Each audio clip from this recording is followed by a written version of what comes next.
நம்ம நாட்டில் தான் ஒரு தப்பான பார்வை இருக்குது.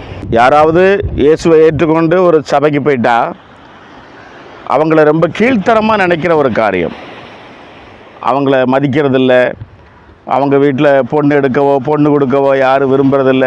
இப்படிப்பட்ட காரியங்கள் தமிழ்நாட்டில் சில இடங்களில் இருக்கிறத நம்ம பார்க்குறோம்.